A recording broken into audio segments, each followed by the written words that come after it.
अस्सलामु अलैकुम दोस्तों, बिस्मिल्लाहिर्रहमानिर्रहीम शुरू करती हूँ मैं। अल्लाह रब्बुल आलमीन इज्जत के नाम से जो बड़े मेहरबान और रहम करम करने वाले हैं। मेरे प्यारे दोस्तों, आज मैं आप सबको हजरत इब्राहीम अलैहिस्सलाम का वाकया बताने जा रही हूँ। तो इस वीडियो को लाइक और इस चैनल को सब्सक्राइब कर दीजिए और इस वीडियो को बिना स्किप किए पूरा जरूर देखिएगा। तो चलिए शुरू करते हैं। हजरत इब्राहीम अलैहिस्सलाम की पैदाइश और नबूवत का जमाना लगभग 2000 ईस्वी पुराना है। हजरत मोहम्मद सल्लल्लाहु अलैहि वसल्लम की पैदाइश से लगभग 2500 साल पुराना उनकी पैदाइश वर्तमान देश इराक के तत्कालीन शहर उर में पैदाइश हुई थी। ये शहर फरात नदी के पश्चिमी किनारे कुफा गांव तक फैला हुआ था। वहां के बादशाह का नाम नमरूद था, जिसका राज्य वर्तमान देश शाम, सीरिया, इराक और फिलिस्तीन तक फैला हुआ था। हजरत इब्राहीम के वक्त में उर नगर की आबादी 2.5 से 5 लाख तक थी। यह बहुत बड़ा कारोबारी और मेहनती वाला शहर था। यहाँ की आवाम के लोग सिर्फ पैसे कमाना, मौज मस्ती करना, घूमना फिरना, यही सब जानते थे। उनके दिलो दिमाग में मौत और आखिरत में क्या होगा, वो सब निकल गया था। वो एक खुदा को छोड़कर दूसरे देवी देवताओं में लगे हुए थे। हर शहर का एक देवता होता था और हर समुदाय और कबीले का भी। यहाँ तक कि ये हालत हो गई थी कि आग, पानी, धन दौलत, स्वास्थ्य, हर काम के लिए अलग अलग देवी देवता थे। सबसे बड़े देवता का नाम मन्नार था। उसकी मूर्ति सबसे ऊंची जगह पर सबसे बड़ी मंदिर में रखी हुई थी।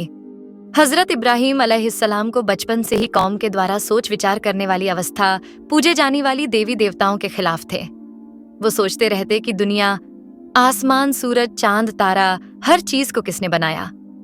कौन इसका मालिक है? कौन चांद तारों को पैदा करता है? कौन उन्हें खिलाने पिलाने के लिए अनाज देता और कौन उनको मौत देता है? कई ताकतें अलग अलग ये सब नहीं कर सकती। ये सोचते सोचते एक रात उनका ध्यान आसमान के एक बड़े चमकीले तारे पर गया। फरमाया, ये हस्ती मेरा रब है। जब डूब गया कहने लगे कि ये तो स्वयं डूब गया है, क्योंकि जो डूब जाए वो रब नहीं हो सकता। अल्लाह ताला ने हजरत इब्राहीम अलैहिस्सलाम को आसमान और जमीन तक की मखलूकात कायनात को दिखाया, ताकि वो अपनी आंखों से देखे और इस पर यकीन कर सकें कि पूरी दुनिया का मालिक एक है। वो पुकार उठे कि मेरा रब अल्लाह है और उसी ने सारी दुनिया और सारी मखलूक को बनाया है। अल्लाह ताला ने हजरत इब्राहीम अलैहिस्सलाम को नबी के साथ साथ रसूल भी बनाया था। उन्हें नई शरीयत दी थी और उन्हें दिन फैलाने के लिए हुक्म दिया था।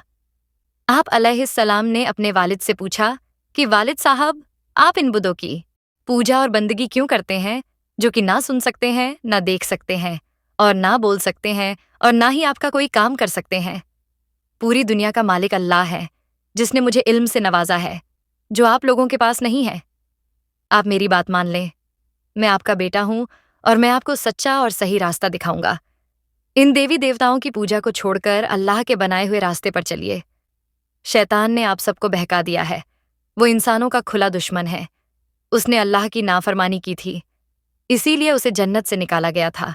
हजरत इब्राहीम अलैहिस्सलाम जब लोगों को समझाते समझाते थक गए, तब उन्होंने कहा कि अब हमें कोई दूसरा रास्ता अपनाना होगा। कुछ दिनों बाद कौम का एक बड़ा धार्मिक मेले का दिन आ गया। सभी लोग संज धज कर बस्ती बाहर मैदान में जाने लगे। आप अलैहिस्सलाम से भी चलने के लिए कहा तो आपने तारों की ओर देखकर कहा कि मेरी तबीयत ठीक नहीं है, मैं नहीं आ पाऊंगा। जब सभी लोग चले गए, बस्ती खाली हो गई, तो वो बस्ती की सबसे बड़ी मंदिर में पहुंचे। उसमें कई छोटे छोटे देवताओं के बुत रखे हुए थे। बीच में सबसे बड़ी मूर्ति रखी हुई थी। उन्होंने देखा कि उनके सामने अलग अलग तरीके के फल, मेवे, मिठाइयां भी रखी हुई हैं। हजरत इब्राहीम अलैहिस्सलाम ने उन मूर्तियों से कहा कि जनाब, आप लोग इन्हें खाते क्यों नहीं? अरे जरा जवाब तो दीजिए, देते क्यों नहीं? फिर तो कुल्हाड़ी लेकर उन सभी छोटे बुतों को तोड़ा।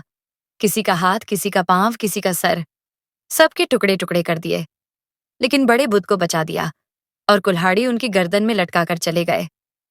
मेले से वापस आकर जब लोगों ने अपनी देवी देवताओं की हालत देखी, तो एक दूसरे से कहने लगे कि ये क्या हुआ, ये सब किसने किया? कुछ लोगों ने कहा कि ये इब्राहीम का ही काम है, उसने कई बार हमारे इन देवी देवताओं की बुराई की है। सरदारों ने कहा कि इब्राहीम को पकड़ कर लाओ। کہنے لگے کہ کیا تم نے ہمارے دیوی دیوتاؤں کے ساتھ یہ حرکت کی ہے؟ حضرت ابراہیم علیہ السلام اسی دن کے انتظار میں تھے۔ آپ علیہ السلام نے کہا کہ یہ سب تمہارے بڑے دیوتا نے کیا ہے، جن کی مورتی سب سے بڑی ہے۔ دیکھ لو، انہی کی گردن میں کلہاڑی ہے۔ اگر تمہیں یقین نہ آئے تو انہی سے پوچھ لو، اگر وہ بول سکے تو۔ حضرت ابراہیم علیہ السلام کے اس بات کا ان لوگوں کے پاس کوئی جواب نہیں تھا۔ وہ لوگ شرمندہ تھے، لیکن منظور کیسے کرے؟ تب حضرت ابراہیم علیہ السلام نے کہا کہ افسوس مجھے یہ ہے کہ تم لوگوں کے پاس دماغ ہے، پھر بھی تم لوگ ایسے ہو۔ یہ بتاؤ کہ یہ بدھ لوگ جب اپنے آپ ٹوٹ پھوٹ کر تباہ ہونے سے بچا نہیں سکتے تو تم کو یہ کیا ہی فائدہ اور نقصان پہنچا سکتے ہیں؟ پھر بھی تم لوگ اللہ کو چھوڑ کر ان کو پوچھتے ہو، اور ایک اللہ ہی ہے جس کی عبادت کرو اور کسی کی نہیں۔ قوم کے سرداروں اور مہنتوں نے یہ طے کیا کہ اس کے لیے ابراہیم کو سخت سزا ملنی چاہیے۔ حضرت ابراہیم علیہ السلام کو نمرود بادشاہ کے محل میں سزا دلانے کے لیے پیش کیا گیا۔ لے جانے والوں میں سے آپ علیہ السلام کے والد آزر بھی شامل تھے۔ نمرود بادشاہ کو جب ابراہیم علیہ السلام کے دوارا مورتی کو توڑنے کی جانکاری ہوئی، تب وہ آگ ببولا ہو گیا۔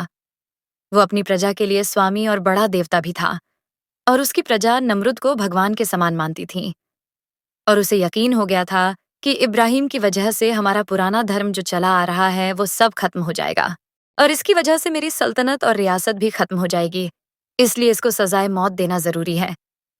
دوستوں، اس کے آگے کا واقعہ میں آپ سب کو نیکسٹ ویڈیو میں بتاؤں گی۔